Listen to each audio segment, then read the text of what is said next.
What do you think about AJ Russell and Aaron Combs?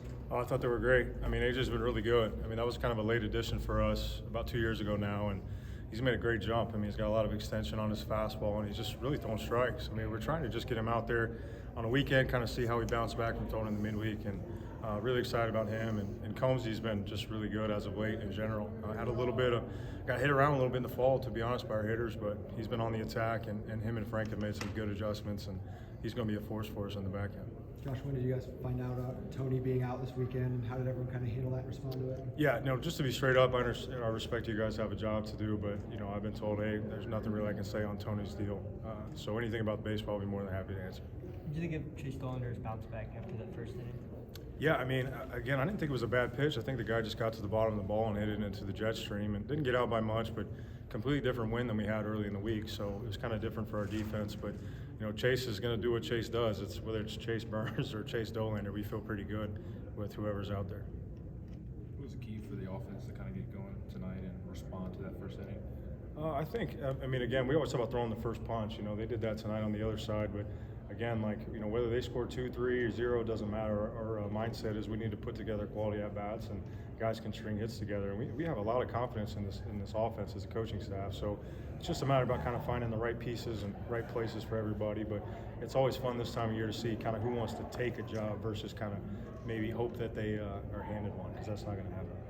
It's like Griffin Merritt's starting to kind of get comfortable and come into himself a little bit. Yeah, he's just a vet. I mean, he's got a ton of at-bats, and he brings a ton to the table, obviously offensively with what he can do and driving the ball to the yard, but he's just a tremendous kid, and we're lucky he's on our team because what he brings to the locker room, just the leadership aspect and how he goes about his work and little things that he picks up, it's almost like another coach in the dugout.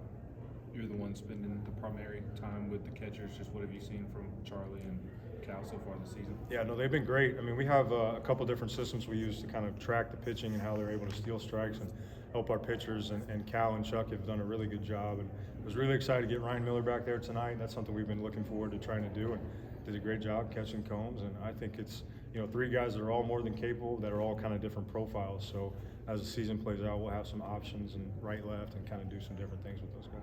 How exciting has Charlie's development been for you over the years, and the way he's stuck with it? And you guys moved outfielders over there, and he's kept with it. Yeah, I mean, again, I've known him since he was a sophomore in high school, and it's been a long time, and it's an incredible family, great mom and dad, sister, just great people. So he's a guy that you root for, but again, it's a guy that's worked incredibly hard from the first day to now, and it's never changed. So I know I was honestly almost like a fan when he hit the home runs the other night. I was juiced, and I know my wife saw his dad on the way out, and she gave him a big hug and all that. So any success he has earned twofold, and hopefully there's plenty more of that to come. What's his confidence level like right now compared to last season? Well, I think it's a lot better. I mean, he's hitting the ball in the yard, but just little things like how he walks to the plate, his presence in the box between pitches, I think it's just a little bit slower. And, that's the thing with a young lineup and a young offense at times. It can take time for guys to kind of settle in, and you have to throw them out there under the lights because you can't replicate this in a practice or a scrimmage. So I think knowing how well he does behind the dish, I think that gives him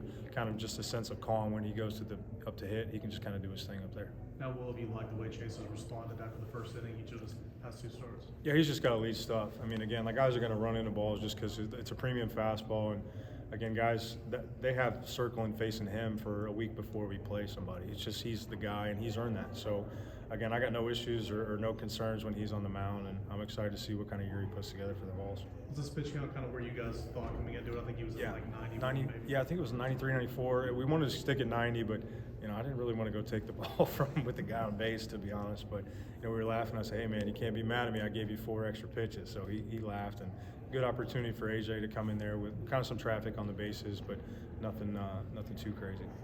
How nice is it that you don't have to rush to get guys work both at the plate and on the mound, not having to worry about the run rule this year? Yeah, no, again, that's kind of a tricky deal. It's one of those deals we always say is we got to play by the rules of the game. But early in the year before SEC play, it's all about building, getting better, finding who can do what, moving guys around, throwing guys in tough situations, or maybe it's a little bit smoother situation from the start. So I think getting those 9 innings gets where you can kind of spread the wealth a little bit, get Dylan Dreiling in the outfield or get Miller in the game where, if that run rule, it'll take away some of those opportunities for guys that have earned the right to get those late in the game. With the Luna situation, obviously some guys getting work over there at shortstop. What have you seen from that competition? And then Jake Tindrow getting that home run tonight. What do you say about that? Yeah, I mean, obviously, the kind of again, like what he did, I think he kind of crossed the line, to be honest. We talked about it as a group. Kendra was a great kid. It was his first home run. I think we were just, from where I was sitting, I couldn't really tell. I thought it might have wrapped around the pole, and then Maui was going crazy in the dugout, locked in, trying to help a teammate. So, again, we're real excited about Jake. I think, he was a great high school player for us from the Northeast.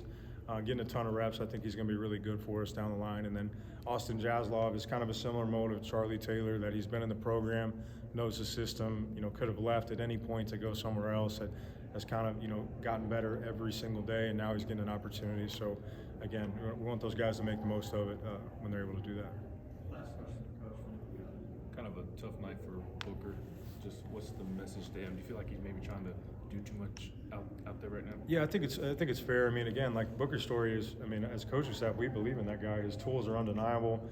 How he performed in high school, and he's just got to do it, and I think he will. And that's the reason we left him in that last at bat tonight. I think it's just a matter of being out there every single day. And there's a difference between coming off the bench and having one at bat versus having 5 and navigating. They had 7, 8 pitchers in there tonight or whatever it was when it was all said and done. So he's a guy we believe in. We want him to keep swinging, and hopefully he gets his.